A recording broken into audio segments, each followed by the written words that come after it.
হযরতে আনাস রাদিয়াল্লাহু তাআলা আনহুর এক ছাত্রর নাম ছিল রাবিয়া। সহিহ বুখারী 3547 নম্বর হাদিসের বর্ণনা, এই রাবিয়া নামক তাবী তার শিক্ষক অর্থাৎ হযরতে আনাস রাদিয়াল্লাহু তাআলা আনহাকে জিজ্ঞাসা করছেন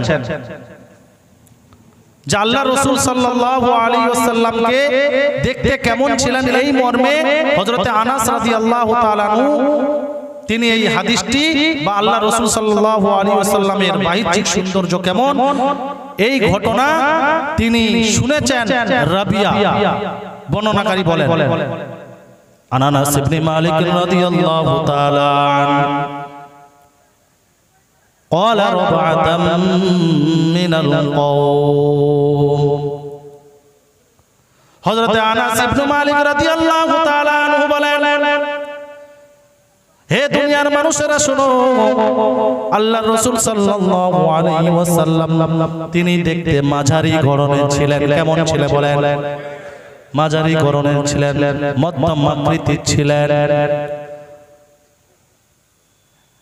লাইসা বিতবিল, এমন লম্বা যে লম্বা দেখতে খারাপ দেখায় এমন লম্বা তিনি ছিলেন না। ওয়ালা বিল কাসির, দেখতে খাটো দেখায় বেটে দেখায় এমন খারাপ খাটো তিনি ছিলেন না, বরং তিনি ছিলেন রবআতাম মিনাল কওম, মানুষদের মধ্যে তিনি মাঝারি গড়নের ছিলেন। একবার জোরে বলুন সুবহানাল্লাহ। রাসূলুল্লাহ সাল্লাল্লাহু আলাইহি ওয়াসাল্লামের শারীরিক রং কেমন ছিল? রাসূলুল্লাহ সাল্লাল্লাহু আলাইহি ওয়াসাল্লামের শরীরের রং ছিল আযহারুল লাউন। হযরতে আনাস বর্ণনা দিতে গিয়ে বলেন, রাসূলুল্লাহ সাল্লাল্লাহু আলাইহি ওয়াসাল্লামের শরীরের রং ছিল হালকা লাল লাল ভাব, গোলাপি রঙের মতন ছিল। রাসূলুল্লাহ সাল্লাল্লাহু আলাইহি ওয়াসাল্লাম লাইসা বিআবওয়াদ আমহাকা, ধবধবে সাদা ছিলেন না। ওয়ালা আদাম, আবার তিনি তামাটে বর্ণের ছিল না, অর্থাৎ মাটি কালারের ছিলেন না। তাহলে তিনি কেমন সৌন্দর্যের মানুষ ছিলেন? বাহ্যিক সৌন্দর্য কেমন ছিল? আনাস বলেন, হালকা হালকা লাল ভাব, গোলাপের মতন সৌন্দর্য। রাসূলুল্লাহ সাল্লাল্লাহু আলাইহি ওয়াসাল্লামের মাথার চুল কেমন ছিল? হযরত আনাস ইবনে মালিক রাদিয়াল্লাহু তাআলা আনহু বলেন, লাইসা বিজাদিন ওয়াতিতিন, রাসূলুল্লাহ সাল্লাল্লাহু আলাইহি ওয়াসাল্লামের মাথার চুল কুকড়ানো ছিল না, একেবারে কুকড়ানো ছিল না। কিছু কিছু মানুষের চুল দেখবেন কুকড়ানো থাকে, ঠিক কিনা বলেন? রাসূলুল্লাহ সাল্লাল্লাহু আলাইহি ওয়াসাল্লামের মাথার চুল একেবারে কুকড়ানো ছিল না। ওয়ালা সাকিন রাজুলিন, রাসূলুল্লাহ সাল্লাল্লাহু আলাইহি ওয়াসাল্লামের মাথার চুল একেবারে সোজাও ছিল না, একেবারে কুকড়ানো ছিল না, আবার একেবারে সোজাও ছিল না। তাহলে কেমন ছিল? বর্ণনাকারী বলেন, রাসূলুল্লাহ সাল্লাল্লাহু আলাইহি ওয়াসাল্লামের মাথার চুল হালকা হালকা ঢেউ খেলানো ছিল। একটু সুবহান হবে না? সুবহানাল্লাহ। কেমন ছিল? শুনতে ভালো লাগছে? ভালো লাগছে? চালিয়ে যাব? হাদিস শুনতে ভালো লাগছে তো? তাহলে কেমন ছিল? যে একেবারে কুকড়ানোও ছিল না, আবার একেবারে কি খাড়া খাড়া সোজা সোজাও ছিল না, বরং রাসূলুল্লাহর চুল হালকা হালকা ঢেউ খেলানো ছিল। সুবহানাল্লাহ। এই অবস্থায় রাসূলুল্লাহ সাল্লাল্লাহু আলাইহি ওয়াসাল্লামের বয়স যখন 40 বছর হলো, রাসূলুল্লাহ সাল্লাল্লাহু আলাইহি ওয়াসাল্লামের উপরে কুরআন নাযিল হলো, অর্থাৎ নবুয়ত প্রাপ্তি পেলেন। 40 বছরে তিনি নবুয়ত প্রাপ্তি পেয়েছেন, নবী হয়েছেন। 40 বছরে আল্লাহ তাবারক তাআলা তাকে নবীর নবুয়ত প্রাপ্তি করেছেন। আল্লাহ তাবারক তাআলা নবুয়ত দান করেছেন। নবুয়ত দান করার পরে, নবুয়তের পরে 10 বছর তিনি মক্কায় ছিলেন, কোরআন নাযিল হতো। আবার তিনি মদিনায় হিজরত করে চলে যান। 13 বছর তিনি মদিনায় ছিলেন, মদিনায়ও কোরআন নাযিল হতো। আল্লাহ রাসূল সাল্লাল্লাহু আলাইহি ওয়াসাল্লামের এই অবস্থা কিছুদিন চলে যায়। 63 বছরে তিনি ইন্তেকাল করলে ওফাত গ্রহণ করলেন। বর্ণনাকে বলেন এই 63 বছর বয়সে বিশ্বনবী মুহাম্মদুর রাসূলুল্লাহ সাল্লাল্লাহু আলাইহি ওয়াসাল্লামের মাথার চুল এবং দাড়ির চুল মিলে 20টা 20টা চুলও সাদা হয়ে যায় না। 63 বছরের বয়স এখানে কার আছে দেখেন তো, কে আছে এখানে? 63 বছর কার? 63 বছরের মানুষের 20টা চুল গোনা সম্ভব কি? দেখা যাবে না ঠিকঠাক ভাবে। 20টা চুল যদি কারোর পাকে দাড়ি আর মাথা মিলে বোঝা যাবে? বোঝা যাবে না।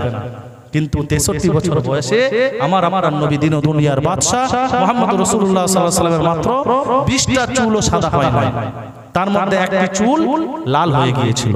জামিআত তিরমিজির মধ্যে বর্ণনা, হযরতে জাবির রাদিয়াল্লাহু তাআলা আনহু থেকে বর্ণনা তিনি বর্ণিত করেন, তিনি বলেন আল্লাহর রাসূল সাল্লাল্লাহু আলাইহি ওয়াসাল্লামের দিকে আমি একবার রাতের অন্ধকারের দিকে তাকাই, আর একবার পূর্ণিমার আকাশের চাঁদের দিকে তাকাই, একবার রাসূলুল্লাহর চেহারার দিকে তাকাই, একবার আমি আকাশের চাঁদের দিকে তাকাই।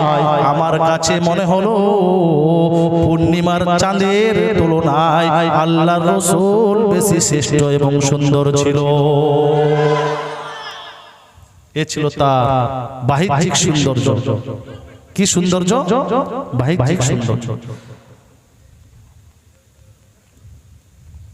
রাসূলুল্লাহ সাল্লাল্লাহু আলাইহি ওয়াসাল্লামের হাত মোবারক কেমন ছিল? এক সাহাবী বর্ণনা করে বলেন রেশমের কাপড় খুব নরম হয়, পাতলা হয়, এর চেয়ে আর কোনো নরম কাপড় পাতলা কাপড় আর হয় নাই। আমরা যখন রাসূলুল্লাহর হাত মোবারকটা ধরতাম আমার কাছে যেন মনে হতো রেশমের পাতলা কাপড়ের থেকেও আল্লাহর রাসূলের হাত বেশি নরম, বেশি মোলায়েম আমাদের কাছে মনে হতো।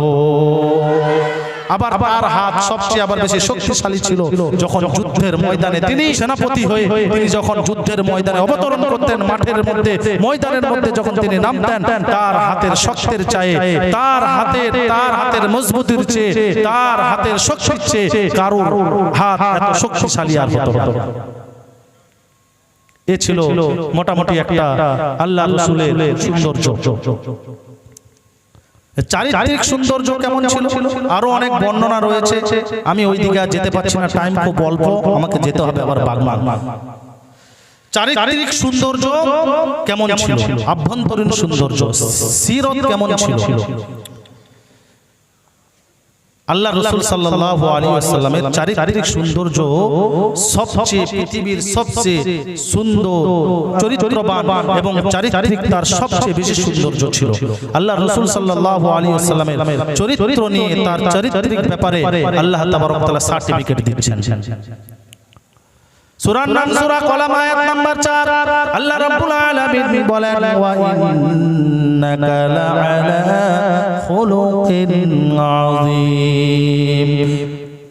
হে রাসূল, আমি আপনার সুমহান চরিত্র সবার ঊর্ধ্বে করে দিলাম, অর্থাৎ আপনি হলেন সুমহান চরিত্রের একমাত্র অধিকারী। আল্লাহ তাবারক ওয়া তাআলা সার্টিফিকেট দিয়েছেন ওয়া ইন্নাকা লাআলা খুলুকিন আযীম। এই আযীম শব্দ হচ্ছে আরবি শব্দ, এটা হলো আল্লাহর গুণবাচক একটি নাম, সিফাত নাম। এই আল্লাহর নামের এই যে গুণবাচক নামটা, সিফাতি নাম, দুনিয়ার কোন মানুষের ক্ষেত্রে আল্লাহ ব্যবহার করেননি, কেবলমাত্র তার হাবিব, তার নবী, বিশ্বনবী মুহাম্মদুর রাসূলুল্লাহ সাল্লাল্লাহু আলাইহি ওয়াসাল্লামের চরিত্রের সার্টিফিকেট বর্ণনা দিতে গিয়ে তিনি আযীম শব্দটি ব্যবহার করেছেন। একবার জোরে জোরে বলুন সুবহানাল্লাহ। তার কথাবার্তা কেমন সুন্দর ছিল, তার চলাফেরা কেমন সুন্দর ছিল, অনেক তার চারিত্রিক দিক রয়েছে, অনেক আলোচনা রয়েছে ভাইরা আমার, ওই দিকে আমি আর যেতে পারবো না। কয়েকটি মেন কথাগুলো আপনাদের সামনে তুলে ধরবো। বিশ্বনবী মুহাম্মদুর রাসূলুল্লাহ সাল্লাল্লাহু আলাইহি ওয়াসাল্লামের কথাবার্তা এত সৌন্দর্য ছিল, তিনি অশ্লীল ভাষী ছিলেন না। বলেন কি ভাষী ছিলেন না? জোরে বলেন কি ভাষী ছিলেন না?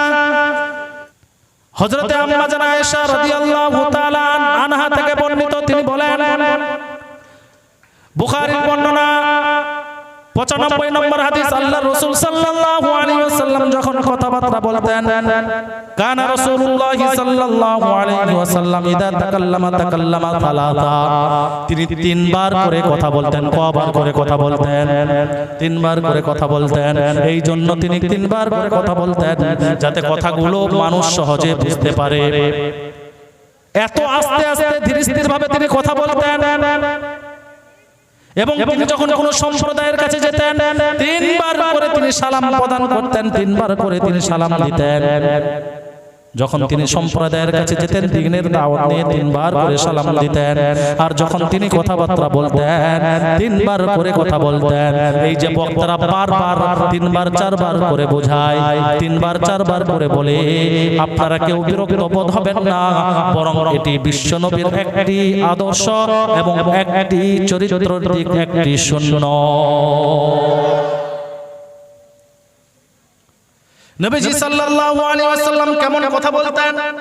মুসলিম শরীফের 7399 নম্বর হাদিস, হযরত আয়েশা সিদ্দিকা রাদিয়াল্লাহু তাআলা আনহা বর্ণনা করেন, আল্লাহর রাসূল সাল্লাল্লাহু আলাইহি ওয়াসাল্লাম তিনি এত আস্তে আস্তে কথা বলতেন, লাউ ইয়াহাদিসু হাদিসান